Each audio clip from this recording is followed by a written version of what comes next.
Welcome to another episode of SmokyRibs.com. A while back I had the subscriber appreciation giveaway where I gave away the Charred and Scruffed cookbook.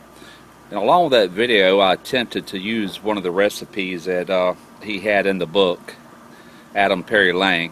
And it's great results, no doubt about it. But I made a few mistakes and I went to reading a little deeper and it got me so interested in this method because of the way these steaks turned out. I mean, they were just beyond good. So the first thing I wanted was to be able to layer my lump charcoal to where I had a more flatter surface instead of just piling it up like I did. So a very inexpensive remedy for that was this Hibachi grill, all cast iron construction. This thing is tough. And what I'll be doing here later is adding lump charcoal, and we'll just try to level off to a good flat surface, and we'll be going from there. But these will not be used for anything, not on this cook. But alright, I got 3 New York strips here, and I'm going to show you the method of scruffing. And really there's not just one single method. Scruffing, what it means is that you're increasing the surface area of the meat, which allows this, when it's being cooked, to puff or to feather. And in Adam Perry Lang's own words, the way what he says, it will pop 3D in your mouth. And I know for a fact it's incredible flavor what it does. This is one method. I have a serrated blade knife, and you just simply score, make these little micro incisions all across the surface of the meat. And you can't see really that it's doing anything in this state, but once it starts cooking, you'll see it puff and bloom. And one thing he does on one of his videos that you can find it on YouTube. It's a Jimmy Kimmel show actually, and they had this prime rib about this thick, and had the bones coming out, and took a baseball bat and hammered this thing down to about the thickness of a real thick steak. And that hammering enlarged the surface area, which is also a method of scruffing. And I just find it very interesting. He did a lot of work and research trying to perfect these methods. But anyway, okay, you could actually season these steaks any way you see fit. Just salt, pepper, your favorite rub, whatever. But I'm going to stick with what I did last time because it was just, oh man, it was extremely good. I don't know if this has anything to do with the way it made the steak crust or whatever, but it came right out of his cookbook, Adam Perry Lang's Charred and Scruffed, and we're going to duplicate that again. This is kosher salt, and he emphasizes to be aggressive in the seasoning. And I was worried about it having a real salty crust because of the amount of kosher salt used. And also in addition to that, I'll be using garlic salt, not garlic powder. And the way this is cooked, it's like all this salts and stuff is driven all the way through the meat. It's not just on the surface anymore. So don't worry about over seasoning this. You're not going to taste it. I certainly didn't on the last go around.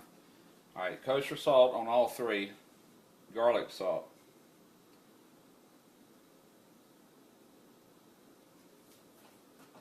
black pepper,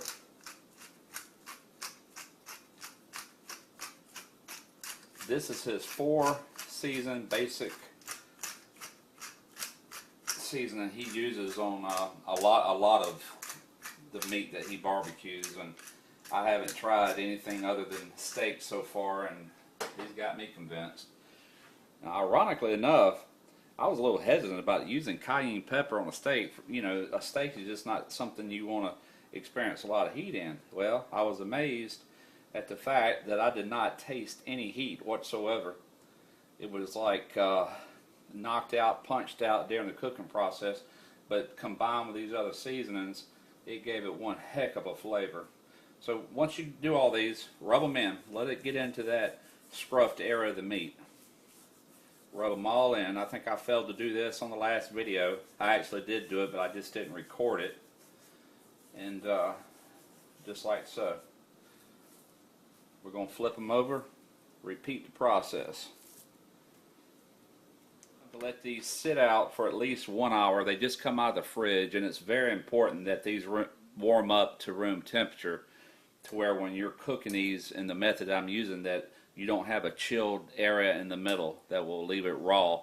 You want these to cook just right, so it's very important that these get up to room temperature through and through. So with that said, we'll be back later. We'll see you at the grill.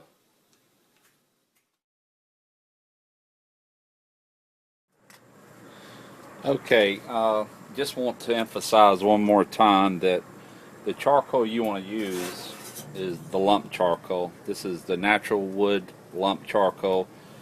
Don't use the briquettes. These tend to ash over a lot more than what these do. These burn really clean, and that's what you want to use for this method of cooking.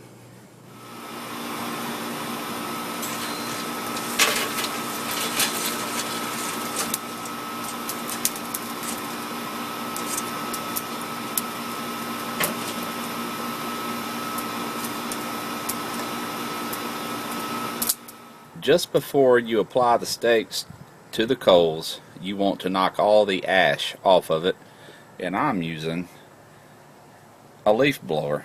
You can use a hair dryer, you can actually use a piece of cardboard to do this, but I bought this just for this method. This completes my steak grilling set right here. My hibachi grill and my blower. Let's give it a shot, see what happens.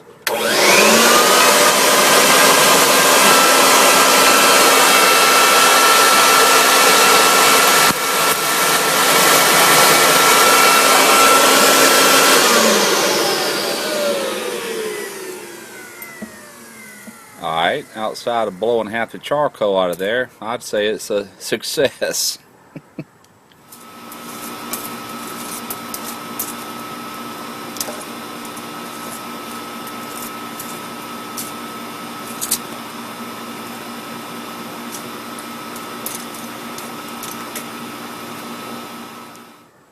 Okay, so I lost 2 little pieces, no problem. First time I ever used that blower, it's got a lot of power. We're going to have to figure out how to ease into that. So anyway, we're going to go ahead and do the down and dirty. Here we go. Steaks right on the coals.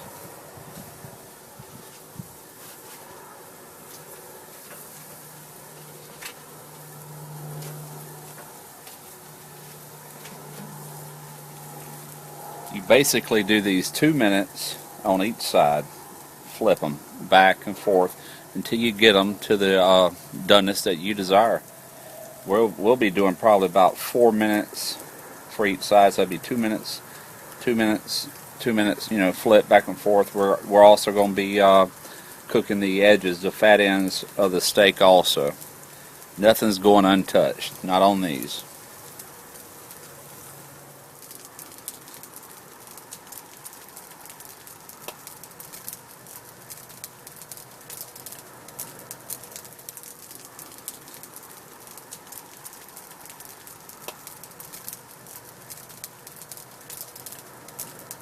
Been going about 2 minutes. We're going to go ahead and flip these over.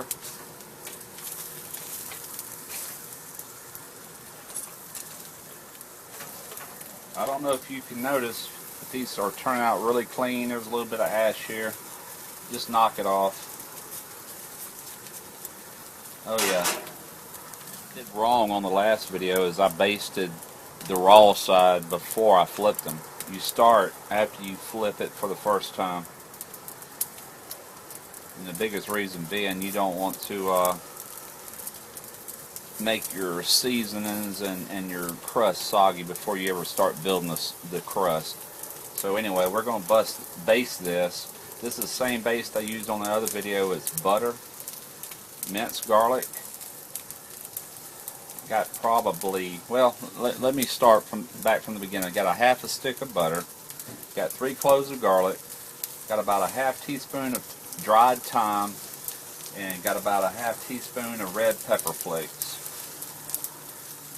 Every time we flip this, we're going to be applying this butter baste. And if you notice, nothing is flaring up, and the reason being is that the steaks are keeping the fire smothered out. Intense heat, intense flavor from all the little drops, the little bombs that's exploding into the charcoal here.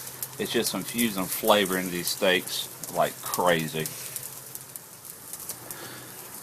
I tell you what, you really owe it to yourself to try this method. You'll be just totally impressed. I know I was. For the third time. They're going to go around 2 minutes on this side. These are still real rare. I can tell just by the touch. I know you've all seen this method. This is a rare steak. This is getting more into the medium rare. That's medium. That's well done. And just don't be afraid to touch your steak. Probably the last time I'm going to flip them. This is my fourth flip. This should wrap them up. If you could just smell this. Oh my God.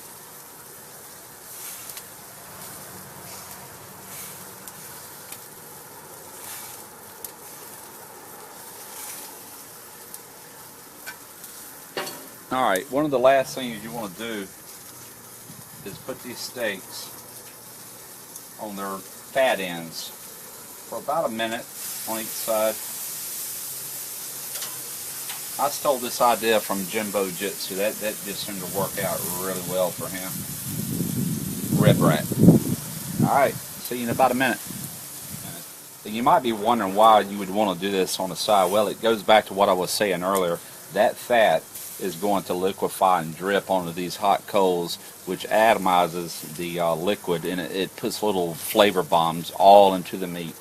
So we're going to go ahead and flip these over. Just like so. Good idea, Jimbo. Works great.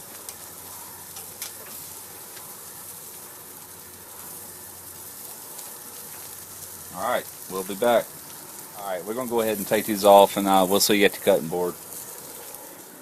Okay, I just cut into one of these steaks, and as you can see, it is a perfect medium rare. I mean, perfect.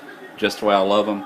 And I don't know if you can see it very well in this video, but this surface where we scruffed it, it's like puffed or feathered, and that has tremendous flavor in this. This is a great way of doing a steak, and you got to try this. Just, hey, give it a try. You'll be a believer, I promise you. Alright, now for that loaded baked potato. Alright, this is the way I load my potato up. First, a little salt and pepper.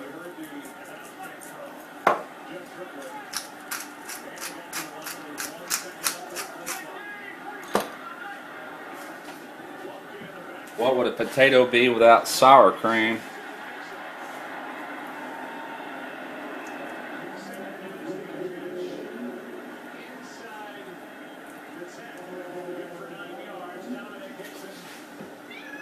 This is extremely sharp or extra sharp, made by Cabot. It's the white sharp cheddar cheese. Good healthy dose of that.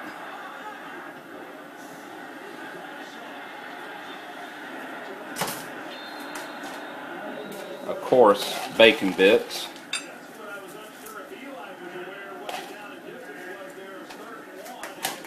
And I like green onions, scallions, whatever you want to call them, on top of mine. Now that is a loaded potato. Let's eat.